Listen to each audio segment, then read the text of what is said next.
Good morning everyone. मैं सुधा स्वागत करती हूँ आप सबका आपके अपने चैनल तैयारी ऑनलाइन में।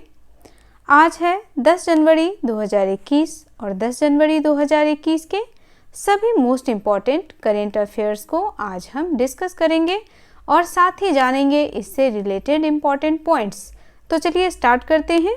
फर्स्ट क्वेश्चन हमारा है, भारत और किस देश ने मध्यम रेंज की सतह से हवा में मार करने वाली मिसाइल MRSAM रक्षा प्रणाली का सफल परीक्षण किया है?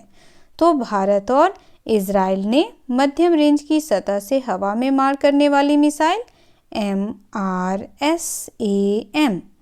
रक्षा प्रणाली का सफल परीक्षण किया है। MRSAM की मारक क्षमता है 70 किलोमीटर। तो चलिए अब हम इजराइल के बारे में कुछ इम्पोर्टेंट पॉइंट्स देख लेते हैं। तो यहाँ देखिए, इजराइल की राजधानी है यरूशलेम, यह है इजराइल की राजधानी। इजराइल के प्रेसिडेंट हैं रेवेन रिवलिन, यह हैं इजराइल के प्रेसिडेंट। इजराइल के पीएम हैं बेंजामिन नेतन्याहू। और इजराइल की मुद्रा क्या है? तो इजराइल की मुद्रा है इजरायली नई शेकेल। इजरायली नई शेकेल जो है वह इजराइल की मुद्रा है। चलिए और भी देखते हैं इससे रिलेटेड इम्पॉर्टेंट पॉइंट्स। यहाँ देखिए, सही उत्तर हो जाएगा इजराइल। भारत और इजराइल ने हाल ही में मध्यम रेंज की सतह से हवा में मार करने वाली मिसाइल जो 50 से 70 किलोमीटर की दूरी से मार गिरा सकती है MRSAM रक्षा प्रणाली का सफल परीक्षण किया है। इस प्रणाली को युद्ध क्षमताओं को बढ़ाने के लिए संयुक्त रूप से विकसित किया गया है। तो आपको यहाँ पे यह याद रखना होगा कि MRSAM संयुक्त रूप से किसके द्वारा विकसित किया गया है? तो यह विकसित किया गया है DRDO और इजराइल एयरस्पेस इंडस्ट्रीज के द्वारा, IAI के द्वारा। MRSAM को भारतीय सेना में कब सौंपा गया?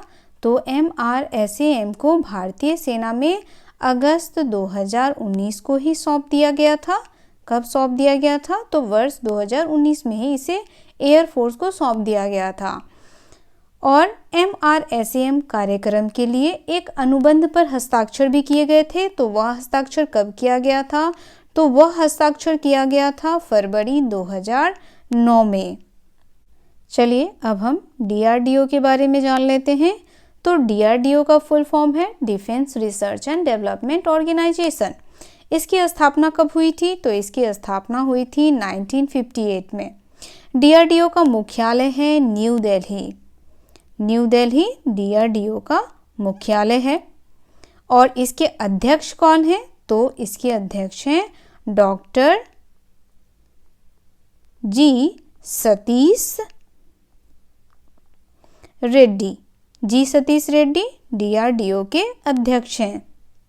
नेक्स्ट क्वेश्चन है, डेमोक्रेटिक पार्टी की नैन्सी पेलोसी को कितनी बार अमेरिकी प्रतिनिधि सभा का स्पीकर चुना गया है?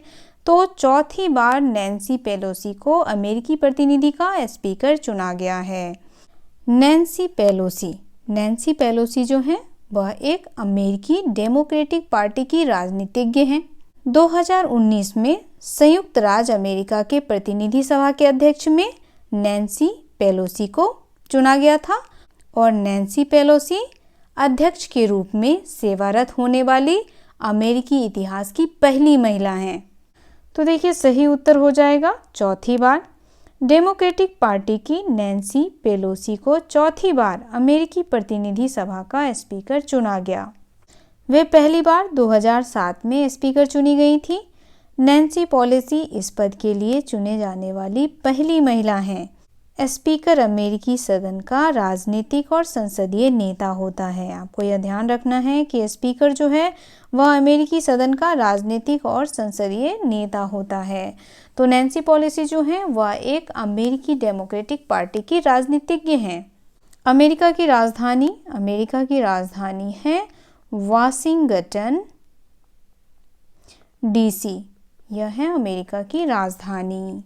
अमेरिका के प्रेसिडेंट जो हैं वह फिलहाल डोनाल्ड ट्रंप ही हैं, क्योंकि जो बाइडेन जो हैं वह 20 जनवरी 2021 को शपथ लेंगे और वाइस प्रेसिडेंट हैं माइक पेंस। माइक पेंस जो हैं वह वाइस प्रेसिडेंट हैं कहाँ के? अमेरिका के। और स्पीकर के बारे में तो आप लोगों ने देख ही लिया है, तो स्पीकर कौन है? स्पीकर हैं वहाँ की नैन्सी पेलोसी। अमेरिका के चीफ जस्टिस हैं जॉन रॉबर्ट। जॉन रॉबर्ट जो हैं वह अमेरिका के चीफ जस्टिस हैं। चलिए नेक्स्ट क्वेश्चन देखते हैं। तो नेक्स्ट क्वेश्चन हमारा है, अरूप कुमार गोस्वामी ने हाल ही में किस उच्च न्यायालय के मुख्य न्यायाधीश पद की शपथ ली है? तो देखिए, अरूप कुमार गोस्वामी ने हाल ही में आंध्र प्रदेश उच्च न्यायालय के मुख्य न्यायाधीश के रूप में शपथ ली है। अब इन्होंने किसका स्थान लिया है? तो अरूप कुमार ने किनका स्थान लिया है? अरूप कुमार ने लिया है जेके माहेश्वरी का। पहले जेके माहेश्वरी जो थे वह थे आंध्र प्रदेश उच्च न्यायालय के मुख्य न्यायाधीश, और अब कौन है? तो अब हैं अरूप कुमार गोस्वामी। चलिए इससे रिलेटेड और भी इम्पोर्टेंट फैक्ट्स देखें। तो यहाँ देखिए, सही उत्तर है आंध्र प्रदेश उच्च न्यायालय। राज्यपाल विश्वभूषण हरिचंदन ने विजयवाड़ा में अरूप कुमार गोस्वामी को आंध्र प्रदेश उच्च न्यायालय के मुख्य न्यायाधीश पद की शपथ दिलाई। वे न्यायमूर्ति जेके माहेश्वरी की जगह लेंगे। अभी मैंने आप लोगों को बताया कि वो किसकी जगह लेंगे? तो जेके माहेश्वरी की जगह लेंगे। अरूप कुमार गोस्वामी इससे पहले सिक्किम उच्च न्यायालय के मुख्य न्यायाधीश के पद पर रह चुके हैं। अरुणाचल प्रदेश की राजधानी है विजयवाड़ा, और अरुणाचल प्रदेश के सीएम कौन है? तो अरुणाचल प्रदेश के सीएम हैं जगन मोहन रेड्डी। ये हैं अरुणाचल प्रदेश के सीएम। और गवर्नर के बारे में तो आप लोगों ने देखा ही, गवर्नर हैं वहाँ के विश्वभूषण हरिचंदन। चलिए नेक्स्ट क्वेश्चन देखते हैं। तो नेक्स्ट क्वेश्चन हमारा है, निम्न में से किस केंद्र शासित प्रदेश के उपराज्यपाल मनोज सिन्हा ने 28,400 करोड़ रुपए की औद्योगिक विकास योजना की घोषणा की है? तो किस केंद्र शासित के उपराज्यपाल हैं मनोज कुमार सिन्हा? तो वह हैं जम्मू कश्मीर के उपराज्यपाल। जम्मू कश्मीर की राजधानी हो गई आपकी श्रीनगर। श्रीनगर है जम्मू कश्मीर की राजधानी। पहले लद्दाख और जम्मू कश्मीर जो था वह एक ही था, लेकिन 370 आर्टिकल के खत्म होने के बाद जम्मू कश्मीर जो है वह एक अलग केंद्र शासित प्रदेश बन गया है और लद्दाख एक अलग केंद्र शासित प्रदेश बन गया है। चलिए इससे रिलेटेड इम्पॉर्टेंट पॉइंट्स देखें। तो यहाँ देखिए, सही उत्तर है जम्मू कश्मीर। जम्मू कश्मीर के उपराज्यपाल मनोज सिन्हा ने हाल ही में जम्मू कश्मीर में नए निवेश, पर्याप्त विस्तार और मौजूदा उद्योगों को प्रोत्साहित करने के उद्देश्य से 28,400 करोड़ रुपए की औद्योगिक विकास योजना की घोषणा की है। इस योजना में जम्मू कश्मीर में अर्थव्यवस्था को बढ़ावा मिलने के लिए रोजगार के अवसर उपलब्ध होंगे। तो अभी जम्मू कश्मीर के उपराज्यपाल कौन है? मनोज सिन्हा। नेक्स्ट क्वेश्चन हमारा है, हाल ही में किस देश में पहली double stack long haul container train शुरू की गई है? तो यह कहाँ किया गया है? तो यह किया गया है भारत में। भारत में हाल ही में पहली double stack long haul container train शुरू की गई है। यहाँ देखिए, double stack long haul container train जो है वह कहाँ से कहाँ तक चलेगी? तो यह चलाई गई है रेवाड़ी से मदार तक, मदार जंक्शन तक यह चलेगी। और देखिए 1.5 किलोमीटर लंबी डबल स्टैक कंटेनर को 14% अधिक भार को सहन करने की क्षमता है। कितनी? तो 14% अधिक भार को यह सहन कर सकता है। चलिए इससे रिलेटेड इम्पोर्टेंट पॉइंट्स देखें। तो यहाँ देखिए, सही उत्तर हो जाएगा भारत। भारत में प्रधानमंत्री नरेंद्र मोदी ने हाल ही में विश्व की पहली double stack long haul container train शुरू की है, जिस ट्रेन की लंबाई 1.5 किलोमीटर है। इस ट्रेन की शुरुआत मोदी जी ने हरी झंडी दिखाकर की है। कहाँ से कहाँ तक? तो मैंने अभी आपको बताया है रेवाड़ी से मदार तक। और यह ट्रेन जो है वह ई कॉमर्स जैसी कंपनियों को सबसे ज़्यादा फ़ायदा देगी। अब यहाँ देखिए, रेवाड़ी मदार खंड जो है वह कहाँ से कहाँ तक के एरिया को कवर करेगा, तो यह करेगा हरियाणा में यह 79 किलोमीटर तक के एरिया को कवर करेगा, जिसमें आपका महेंद्रगढ़ से रेवाड़ी जिला हो जाएगा। उसके बाद यह कवर करेगा आपका राजस्थान में लगभग 227 किलोमीटर तक के एरिया को कवर करेगा, जिसमें आपका आ जाएगा जयपुर, अजमेर, सीकर, नागौर और अलवार जिला। नेक्स्ट क्वेश्चन है, निम्न में से किस मंत्रालय ने लद्दाख में संस्कृति और भाषा के मुद्दों के लिए पैनल का गठन करने की घोषणा की है? तो किस मंत्रालय ने किया है? तो यह किया गया है गृह मंत्रालय के द्वारा। गृह मंत्री कौन है? तो गृह मंत्री हैं हमारे अमित शाह, जो किस पार्टी से हैं? बीजेपी पार्टी से हैं। चलिए इससे रिलेटेड इम्पोर्टेंट पॉइंट्स देखें। तो यहाँ देखिए, सही उत्तर है गृह मंत्रालय। गृह मंत्रालय ने हाल ही में लद्दाख में संस्कृति और भाषा के मुद्दों के लिए पैनल का गठन करने की घोषणा की है। यह पैनल लद्दाख में भाषा, संस्कृति और भूमि के संरक्षण से संबंधित मुद्दों पर समाधान खोजने के लिए कार्य करेगा। और इस पैनल का गठन किशन रेड्डी की अध्यक्षता में किया गया है। किसकी अध्यक्षता में किया गया है? तो आपको ध्यान रखना होगा कि इस पैनल का गठन जो है वह किशन रेड्डी की अध्यक्षता में किया गया है। तो चलिए लद्दाख से रिलेटेड कुछ इंपॉर्टेंट पॉइंट्स देखते हैं। तो लद्दाख की राजधानी है लेह और कारगिल। अब देखिए, यहाँ आप सोच रहे होंगे कि यह दोनों कैसे होगा। तो लेह जो है वह शीतकालीन राजधानी है लद्दाख की, और कारगिल जो है वह ग्रीष्मकालीन राजधानी है, और यही दो जिले हैं लद्दाख में। अब देखिए, यहाँ पे एक और क्वेश्चन बन सकता है कि लद्दाख जो है वह किन पहाड़ियों के बीच में है? तो लद्दाख जो है वह उत्तर में काराकोरम और दक्षिण में वह हिमालय पर्वत, इन दोनों पर्वतों के बीच में स्थित है लद्दाख। लद्दाख में बहने वाली नदी है सिंधु नदी बहती है लद्दाख में। लद्दाख के उपराज्यपाल कौन है? तो लद्दाख के उपराज्यपाल हैं राधा कृष्ण माथुर, यह हैं लद्दाख के उपराज्यपाल। चलिए नेक्स्ट क्वेश्चन देखते हैं। तो नेक्स्ट क्वेश्चन हमारा है, संयुक्त राष्ट्र सुरक्षा परिषद में अस्थायी सदस्य के तौर पर भारत का कितने वर्ष का कार्यकाल शुरू हो गया है? तो कितने वर्ष का कार्यकाल शुरू हुआ है? तो 2 वर्ष का कार्यकाल शुरू हुआ है। अब देखिए, भारत क्या है? तो हमारा देश भारत जो है वह संयुक्त राष्ट्र सुरक्षा परिषद का अस्थायी सदस्य है। अब हम जानेंगे कि संयुक्त राष्ट्र सुरक्षा परिषद का अस्थायी सदस्य कौन कौन से देश हैं। तो देखिए, UNSC इसके अस्थायी सदस्य हैं 5। कौन कौन हैं? सबसे पहले हो जाएगा आपका चाइना, उसके बाद फ्रांस, उसके बाद रसिया, ये सभी क्या हैं? अस्थायी सदस्य हैं। उसके बाद आपका है UK यूनाइटेड किंगडम, उसके बाद US यूनाइटेड स्टेट। ये 5 सदस्य हैं जो अस्थायी हैं, परमानेंट मेंबर कह सकते हैं आप। उसके बाद नॉन परमानेंट मेंबर्स, उसमें कौन कौन से देश आते हैं? तो देखिए, नॉन परमानेंट मेंबर्स में आते हैं बेल्जियम हो जाएगा आपका नॉन परमानेंट।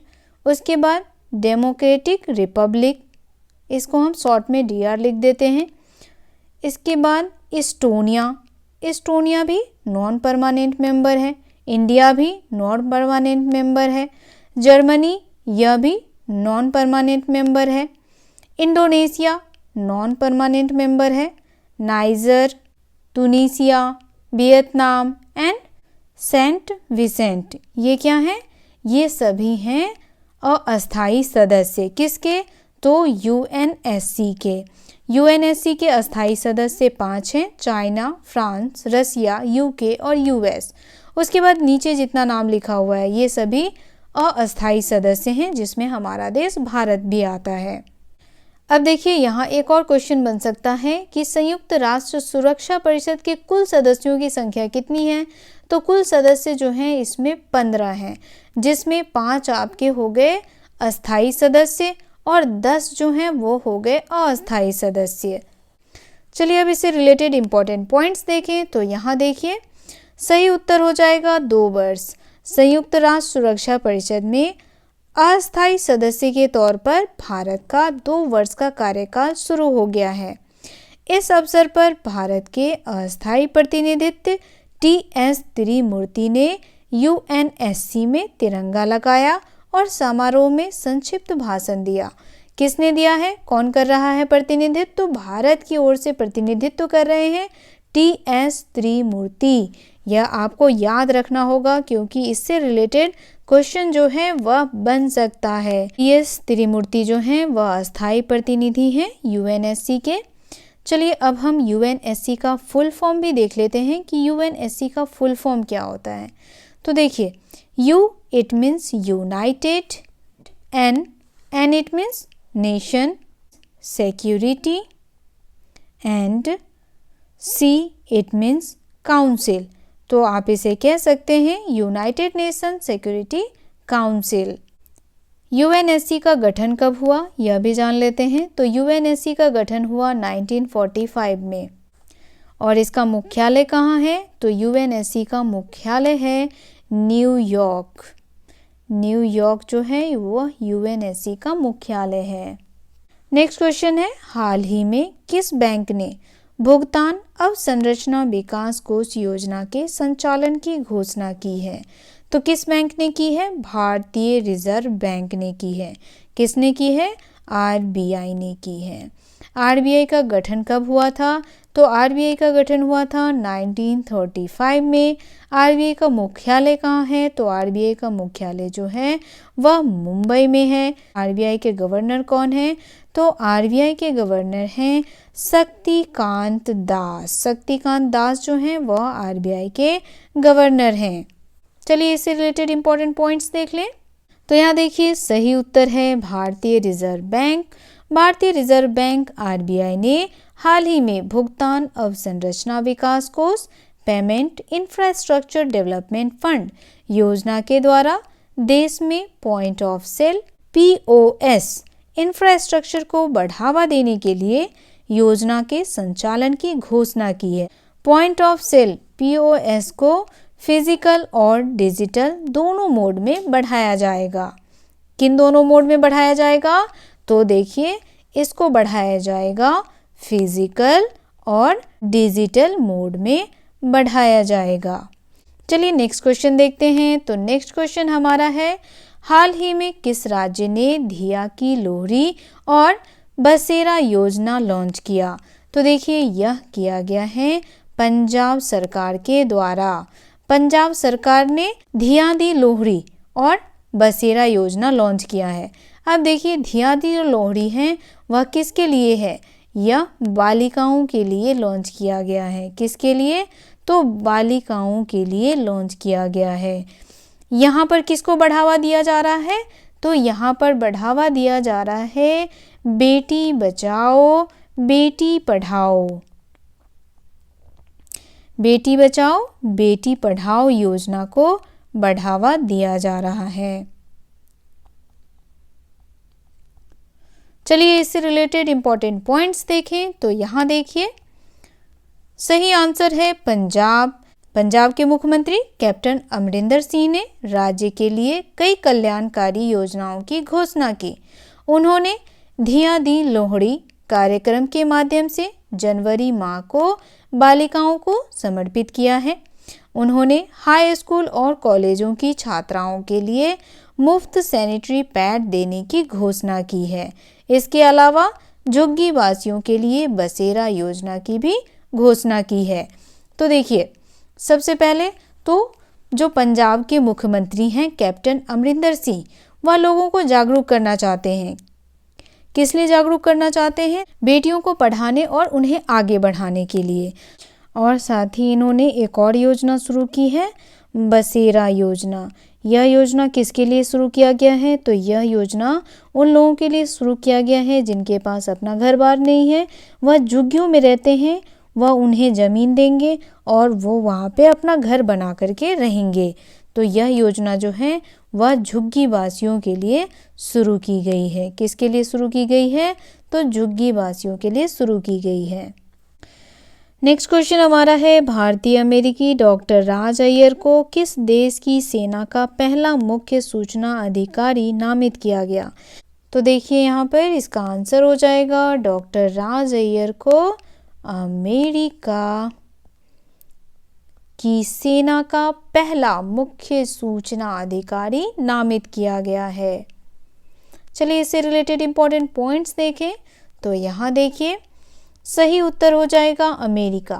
भारतीय अमेरिकी डॉक्टर राज अय्यर को अमेरिकी सेना के पहले मुख्य सूचना अधिकारी के रूप में नामित किया गया है। यह पद 3 सितारा जनरल के पद के बराबर होता है। इसे जुलाई 2020 में बनाया गया था। वह अमेरिकी सेना के आईटी कार्यों के लिए 16 बिलियन अमेरिकी डॉलर के वार्षिक बजट की निगरानी करेंगे। तो आज का ये करंट अफेयर्स यहीं समाप्त होता है। मिलते हैं नए दिन नए प्रश्नों के साथ। अगर आप हमारे चैनल पर नए हैं तो चैनल को सब्सक्राइब कर लें, बेल आइकन को दबाएं ताकि सभी नोटिफिकेशन आप तक पहुंचता रहे। वीडियो को लाइक करें और अपने दोस्तों के साथ शेयर करना ना भूलें। आप सबका धन्यवाद।